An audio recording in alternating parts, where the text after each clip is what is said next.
कि ये पार्टी जन स्वराज पार्टी 2 अक्टूबर को बनी है। आज हम लोग ये 21 जनवरी 2025 को बातचीत कर रहे हैं। जन स्वराज पार्टी एक ऐसी नई पार्टी है जो बिहार को पूरी तरह से बदल देना चाहती है। यानी हमारे पार्टी का तात्कालिक लक्ष्य सत्ता प्राप्त करना है। हम चाहेंगे कि 2025 में हमारी पार्टी लड़ेगी 243 सीट और कम से कम 122 सीट हम जीतें और बिहार में नई सरकार जन स्वराज पार्टी की बने। ये हमारा तात्कालिक लक्ष्य है और सत्ता प्राप्ति के बाद हमारा दूरगामी लक्ष्य है व्यवस्था को बदल डालना। जो व्यवस्था घिसी पिटी है, लकीर का फकीर है, जिसमें बिहार एक पिछड़ा राज्य है। 75-76 साल के आज़ादी के बावजूद भी अविकसित है। शिक्षा में हम पिछड़े हैं, खेती में पिछड़े हैं, हर तरह से बिहार पिछड़ा हुआ है। यहाँ के लोग मजबूर है पलायन करने के लिए 10-15 हज़ार के रोजी रोजगार के लिए, तो दूसरे राज्यों में जाते हैं, महाराष्ट्र में, कर्नाटक में, तमिलनाडु में, गुजरात में, दिल्ली में, पंजाब में। तो ऐसा ना जाना पड़े, सभी बिहार के रोजगार करने वाले को बिहार में ही रोजगार मिले। कम से कम 15 से 20 हज़ार का रोजी रोजगार यहाँ उपलब्ध हो, ये जन स्वराज व्यवस्था करेगा। दूसरा चीज कि हर 6 साल से 15 साल के उम्र के बच्चों के लिए जो अभी सरकारी स्कूल में पढ़ते हैं, घटिया पढ़ाई है, वहाँ खिचड़ी खिलाया जाता है। खिचड़ी में पिलुआ वाला खिचड़ी, और पिलुआ वाला खिचड़ी खा के आम जनता के बाल बच्चे जो सरकारी स्कूल में पढ़ते हैं वो प्रशासक नहीं बन सकते, शासक नहीं बन सकते, डीएमएसपी, एसडीओ और बीडीओ, सीओ नहीं बन सकते हैं। इसके लिए जरूरी है कि उनको ऊंची शिक्षा दी जाए, विश्व स्तर की शिक्षा दी जाए, अंग्रेजी माध्यम से शिक्षा दी जाए, आम से आम जो जनता है उनके बेटा बेटी को।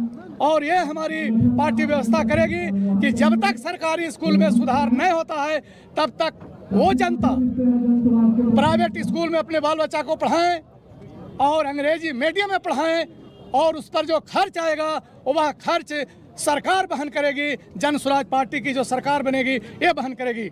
और जो 60 और 60 से ऊपर उम्र के बूढ़ा बूढ़ी हैं, जिनको भिखमंगे की तरह मात्र 400 रुपये का पेंशन दिया जा रहा है, हम लोग इसको कम से कम सम्मानजनक पेंशन 2000 रुपया करेंगे, ताकि बुढ़ारी में बूढ़ा या बूढ़ी वो विवश और लाचार न रहें। बुनियादी चीज़ों के लिए ये काम होगा।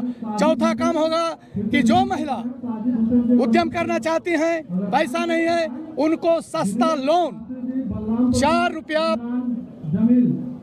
लोन पर उनको सस्ता ऋण दिया जाएगा। 4 रुपया मतलब सालाना, और उनको उद्योग करने का, आगे बढ़ने का, पैसा कमाने का, खुशहाल बनाने का मौका मिले। और 5वां काम होगा किसानों के लिए। जो किसान पूरा देश को खिलाते हैं, दुनिया को खिलाते हैं, और उनके चेहरा पर खुशहाली नहीं है, मुरझाए रहते हैं, उनके खेती में सारा जो लागत सामग्री है जो कल कारखाना में बनता है महंगा है, और किसान जो अन्नदाता हैं, अन्न उपजाते हैं, खाएंगे तो सब जनता अन्न ही, अनाज ही, वो कल कारखाना के बनिस्बत सस्ता है, लाभकारी मूल्य नहीं है।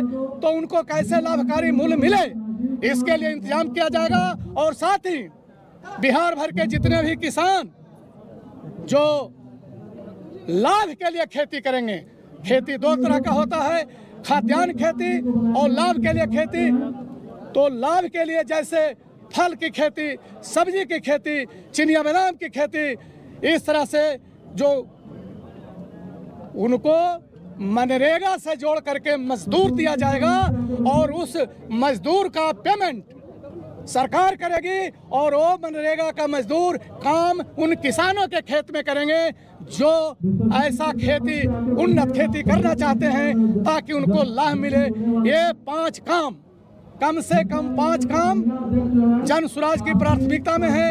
ये काम तो हम लोग करेंगे। साथ ही आप सभी मित्रों के माध्यम से पूरे बिहार और खास करके नालंदा जिला के जनता का, आम जनता का आह्वान करते हैं कि आप घिसी पिटी राजनीति को छोड़िए।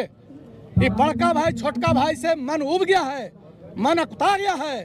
35 साल बहुत समय होता है और अब बदलिए, बदलाव जरूरी है। घोड़ा है यहाँ आया हुआ, यदि घोड़ा को ना फेरा जाए तो घोड़ा का चाल बदल जाएगा, घोड़ा का चाल खराब हो जाएगा। यदि रोटी पकाते हैं, रोटी को पलटा पलटी न किया जाए तो रोटी जल जाएगा। इसलिए मेरा जनता से अनुरोध है कि इस बार बदलिए, बदलिए जनता के लिए, जनता के सुराज के लिए, जनता के अच्छे राज के लिए, जनता के सुंदर राज के लिए, जनता के मनोकामना के लिए। और इस बिहार को बदलने में अहम भूमिका आप सभी जनता का है। सबसे आह्वान करते हैं कि एक नई पार्टी है जन सुराज पार्टी, और इस पार्टी को आगे बढ़ाया जाए। क्या नाम हुआ सर? जी, हमारा नाम है KD यादव, भूतपूर्व विधायक हिलसा। आपने बताया बिजली के लिए क्या